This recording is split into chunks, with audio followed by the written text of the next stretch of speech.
Greetings fellow tank commanders. In this video I'm going to be showing you a game that I played in the STB-1. This is a tier 10 Japanese medium tank armed with a 105mm cannon.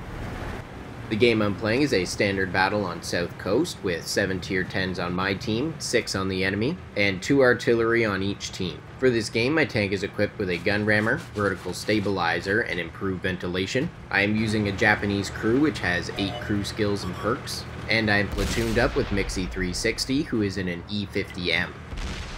I only have about 20 battles with the STB-1, so I'm still figuring out the specifics of the tank. So far I've been liking its damage per minute, and I've used my equipment and food to make sure that I'm increasing its reliability as much as possible. I went up a little weird on the wall there, and that's going to cost me some early game hit points, but fortunately it's not too bad. I really like fighting on the beach in this position, but unfortunately I don't always have the greatest success. It's an important spot to win the beach, because it makes sure that all those enemies on the corner stay spotted out for my teammates, so they can get some damage hits in before the enemy manages to break our perimeter. There's a few more enemies down here than I was expecting, and I'm very surprised by that E100. I haven't found this beach to be a hotspot fighting area, but this game there's a lot of activity.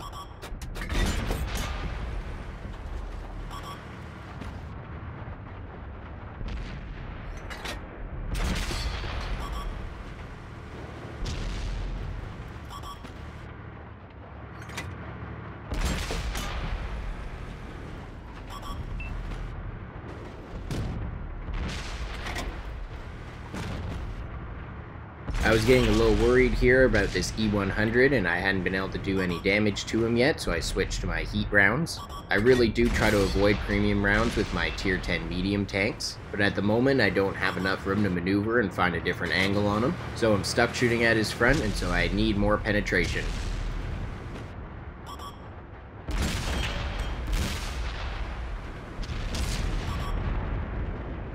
I'm getting some good team support here from my sniping tank destroyers, my platoon mate that's just on the corner behind me, and the artillery. Even though my team has lost a lot of tactical flexibility by having so many tank destroyers, at least they're taking advantage of my aggressive spotting position, and we're making some great progress on these enemies down here. This is a lesson to E100 drivers to remember to angle their turret during their reload, because I am getting some really easy shots in here, which I would have had a lot more trouble getting if that E100 had have turned his turret even slightly.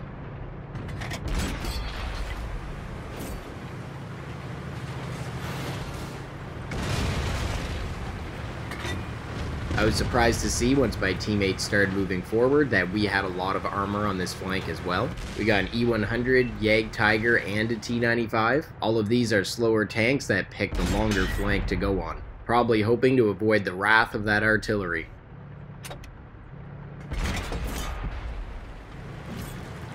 Mixie 360's moved up a little bit ahead of me here and is spotting out some of the enemies on the hill. A lucky guess shot there to be able to finish off the T32, but now both my platoon mate and I are getting outspotted by an enemy up there. This is where I kind of wish I had coated optics. Unfortunately, Mixie 360 gets destroyed by the sniping Yag Tiger up there, but at least I know that tank destroyer is on the reload, and so I take the opportunity to move forward. My teammates are moving up in the pass to the left of me, so we get to have a two-pronged attack on the enemy base. And fortunately, my teammates are doing a good job on the 8, 9, and 0 lines, holding off those enemies. So I'm not in a rush right now, and I don't have to take any unnecessary damage. I'm just trying to be patient and get a sense of what's back there. And it turns out to be a really good thing that I did, because there's quite a few enemies lurking back there.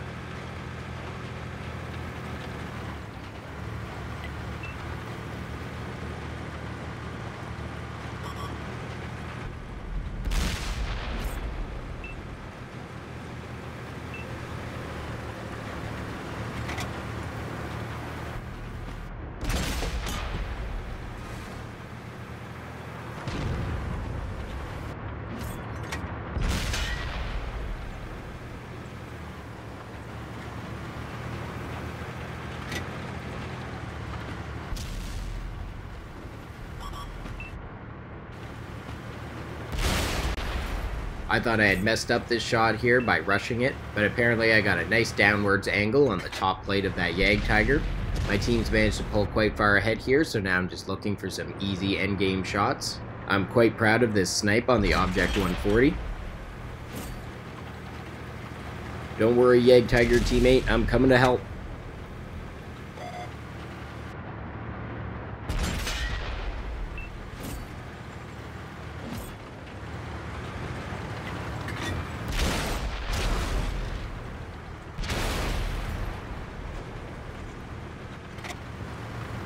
Some good teamwork there by the Yag Tiger, Grill 15 and I to make sure that that T10 didn't get any kind of epic final stand.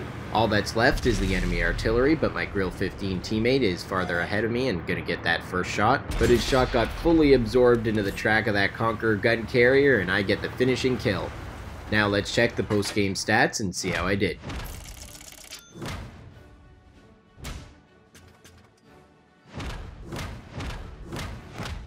For this game, I managed to earn 20,000 silver without any multipliers, remembering that I did fire a few premium rounds and I ran food, and earned 5,432 experience with the 2x daily bonus, and 500 from an op. In this game, I dealt 5,450 damage, assisted with 2,017 damage, and destroyed 7 enemies. This earned me High Caliber, Mastery Badge First Class, Top Gun, Devastator, and a Reaper medal. I placed at the top of my team, earning a base XP of 1,644. I managed to hit 19 of my 30 shots and penetrate 17 of those.